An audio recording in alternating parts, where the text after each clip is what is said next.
Je poursuis l'exploration du millésime 2013 à Bordeaux qui a été assez décrié, mais on y trouve de belles bouteilles.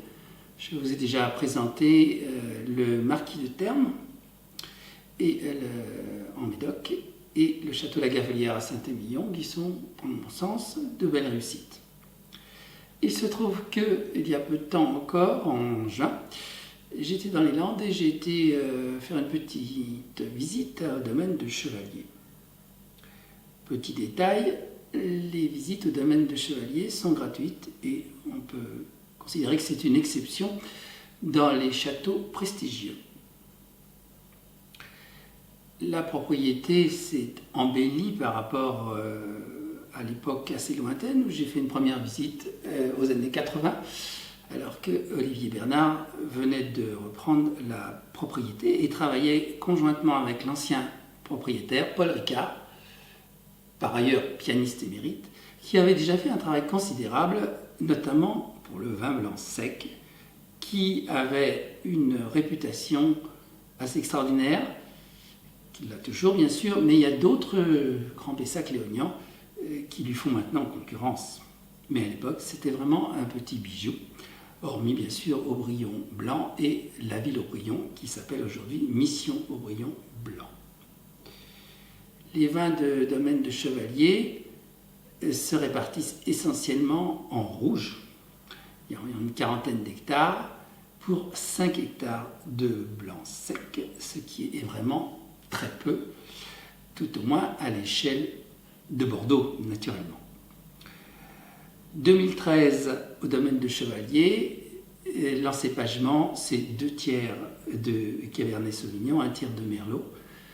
Il y a aussi un petit peu de Petit Verdot et de Cabernet Franc, mais dans le millésime 2013, les Cabernet Franc n'étaient pas suffisamment satisfaisants pour faire partie du grand vin. Il se trouve qu'à l'issue de ma visite, on m'a fait goûter ce 2013. Et j'avoue que j'ai été assez enchanté de la qualité.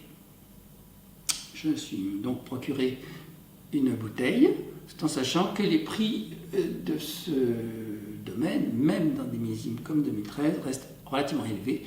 Je l'ai payé 48 €, ce qui est l'équivalent des premiers crus classés B à Saint-Émilion. La propriété se livre à pas mal d'essais sur les contenants. Il y a des traditionnelles cuves inox, il y a aussi quelques cuves béton et aussi des cuves en argile avec des formes d'amphores. Tout ceci constitue des pistes pour l'avenir et ces recherches existent aussi dans d'autres régions en Bourgogne.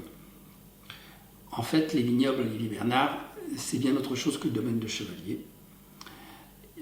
Il a racheté des parcelles dans le Sauternais pour faire un blanc sec, Clos des Lunes, que je n'ai pas encore goûté. Il a aussi des domaines en fermage, notamment le domaine de la Solitude en Pessac-Léognan.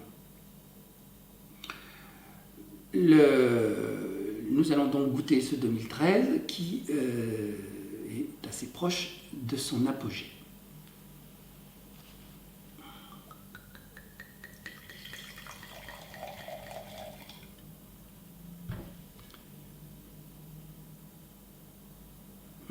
La robe est profonde, pas encore complètement tuilée, ce qui montre que le vin a encore de l'avenir, il y a encore des reflets assez vifs. Le nez très intense, avant même d'avoir agité. Un mélange cerise-framboise.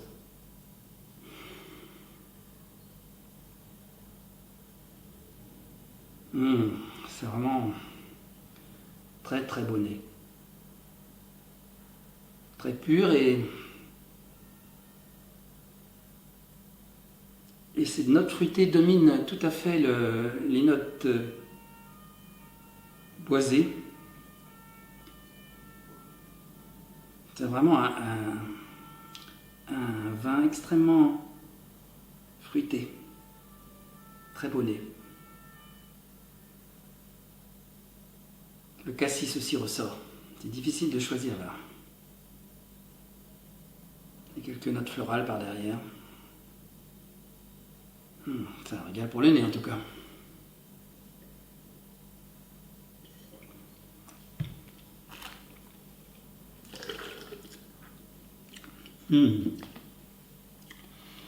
C'est tout en finesse. Une ampleur moyenne parce que c'est quand même que 2013.